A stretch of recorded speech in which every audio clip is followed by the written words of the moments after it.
সামনে তোমাদের second subjective evolution, তাই ক্লাস 7-এর স্টুডেন্টদের জন্য পরিবেশ ও বিজ্ঞানের একটা সাজেশন নিয়ে হাজির হয়েছি। যে সাজেশনটা করে গেলেই তোমরা কিন্তু 100% কমন পাবেই।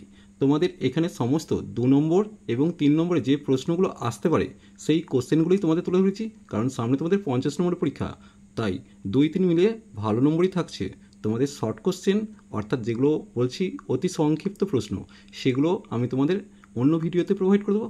আজকে শুধু বড় প্রশ্নগুলো একটু দেখে নাও, এই কোশ্চেনগুলো তৈরি করে যাও, তাহলে কিন্তু তোমরা কমন পাবেই পাবে, গ্যারান্টি আমি দিচ্ছি। চলো প্রথমে আলো অধ্যায় থেকে কী কী কোশ্চেন তোমরা করে যাচ্ছ। প্রথম যে কোশ্চেনটা দেওয়া আছে দেখো, ঈশ্বর সচ্চের মাধ্যম কী, উদাহরণ দিতে হবে। এরপর 2 কোশ্চেন, সচিত্র ক্যামেরার ছিদ্র বড় হলে কি ঘটবে, খুব ইম্পর্টেন্ট কোশ্চেন কিন্তু এটা। 3 নম্বর, প্রতিকৃতির কী কী পরিবর্তন হবে যখন শিখাকে ছিদ্র থেকে দূরে সরানো হলো, অর্থাৎ এটা সচিত্র ক্যামেরার প্রতিকৃতির কী কী পরিবর্তন ঘটবে সেগুলো একটু লিখতে হবে। এর সাথে দেখে নাও বিয়েটা দিয়েছে ছিদ্র পর্দার মাঝের দ্রুত যদি কমানো হয়। 4 কোশ্চেন, প্রতিফলনের 2টি সূত্র অবশ্যই পড়বে। 5 কোশ্চেন, চিত্রের মাধ্যমে দেখাতে হবে আপতিত রশ্মি, প্রতিফলিত রশ্মি, আপতন কোণ, প্রতিফলন কোণ, অভিলম্ব, কারণ এই চিত্রটা কিন্তু অনেক পরীক্ষাতে এসেছে। এরপর 6 কোশ্চেন, প্রতিসরণ কাকে বলে এবং যে কোনো একটা চিত্র দেবে, আমি তোমাদের এই চিত্রটা প্রোভাইড করছি। দেখো লঘু মাধ্যম থেকে ঘন মাধ্যমে আলোর প্রতিসরণ, এটা তোমরা করে যাও।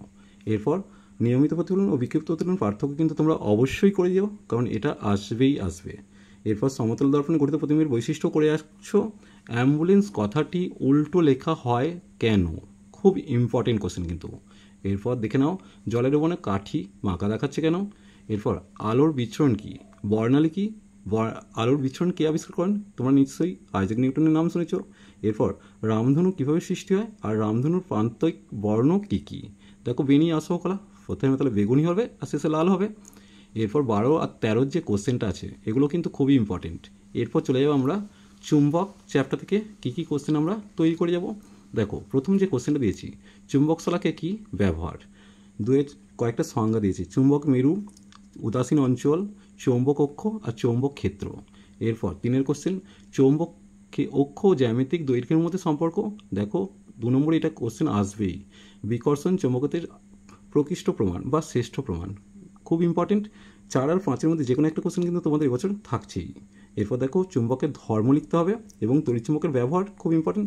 এর সাথে যদি পারো তো তড়িৎচুম্বক কাকে বলে তড়িৎচুম্বকের ব্যবহারটা করে রাখছো। পৃথিবী নিজেই একটা চুম্বক, অথবা জীবের শারীরবৃত্ত কী চুম্বকের ভূমিকা, এই দুটোর মধ্যে যে কোনো একটা থাকছে।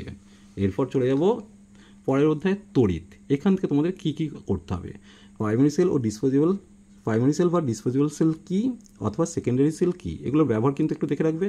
এরপর দেখো তড়িৎচুম্বক কী, এর শক্তি কীভাবে বাড়ানো যায়, খুব ইম্পর্টেন্ট, এবং ব্যবহার, এই কোশ্চেনটার মধ্যে কিন্তু এবারে আসতে পারে। এলইডির পুরো নাম তো আসবেই, এলইডিতে কোন শক্তিতে রূপান্তরিত হয় এটাও করে রাখছো। এরপর দেখো ফিউজ তারের বৈশিষ্ট্য পড়বেই এবং কেন ব্যবহার করা হয়, এবং জীবের শারীরবৃত্তকে তড়িৎ শক্তির প্রভাব লিখতে হবে।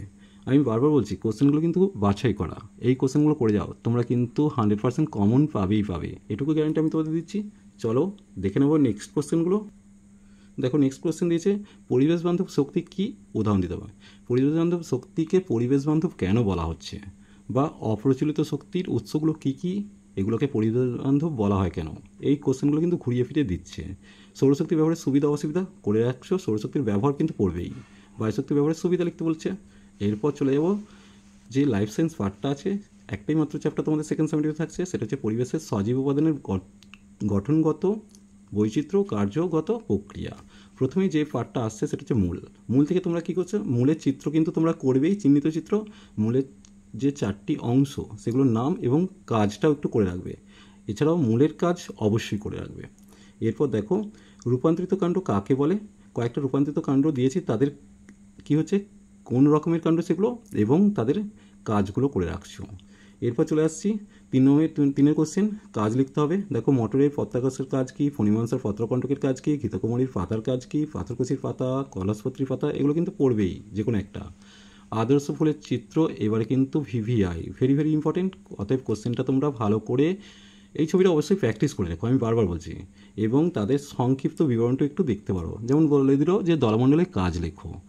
তারপর পুংকেশরের কয়টি অংশ কী কী, এই ধরনের কোশ্চেন আসবে। এরপর দেখো সরল যৌগিক এবং গুচ্ছিত ফল কী, যে কোনো একটা সংজ্ঞা দিচ্ছে এবং উদাহরণ সহ। আর মটর বীজ থেকে যদি পারো মটর বীজটা সম্পূর্ণ কমপ্লিটভাবে করে রেখো, কারণ এখান থেকে অনেকগুলো কোশ্চেন আসছে। হাইলাম কি, টেস্টোটেগমেন কী, এই তো তারপর কোলিওপ্টাইল কোলিওরাইজা কী, এগুলো কিন্তু আসছে শর্ট কোশ্চেন হিসাবে 2 নম্বরের। এরপর দেখো এখান থেকে মূলের না, এখানে যে বীজের যে বিভিন্ন অংশগুলো আছে, বীজত্বক আছে, ভ্রূণ আছে, বীজপত্র, ভ্রূণমুকুল, ভ্রূণমূল, এই যে 5টা অংশ আছে, এদের যে কোনো একটার কাজ কিন্তু তোমাদের পরীক্ষাতে আসবেই। এবার ভুট্টা বীজ থেকে স্ফুটেলাম কি কোশ্চেনটা আসবেই। মটর বীজ ভুট্টা বীজের পার্থক্যটা একটু ভালো করে রাখবে। ইতর পরাগযোগ কী ও স্বপরাগযোগ কী, যে কোনো একটা থাকছে তোমাদের। এরপর দেখো সংক্ষিপ্ত হিসেবে বাদুড় শামুক কোন কোন ফুলের পরাগযোগে ঘটায়, এটাও পড়তে পারে। আর ইম্পর্টেন্ট যেটা হচ্ছে পরাগমিলনের সমস্যা, খুব ইম্পর্টেন্ট। ব্যাপন অভিশ্রবণের পার্থক্যটা করছো, জীবজগতে অভিশ্রবণের গুরুত্বটা ভালো করে করবে। অঙ্কুরোদ্গম থেকে কোশ্চেনটা আসবেই, অঙ্কুরোদ্গম কী শর্ত লেখো, অথবা মিদভেদী ও মিদবর্তী অঙ্কুরোদ্গম কাকে বলে উদাহরণস্বরূপ কিন্তু লিখতে হবে। এর সাথে সাথে সানস্ট্রোক কী প্রতিকার লেখো। দেখো সানস্ট্রোকের সময় আমরা ওআরএস খাই, ওআরএসটা কী, ওআরএসের ফুল ফর্ম, এগুলো একটু দেখে রাখবে।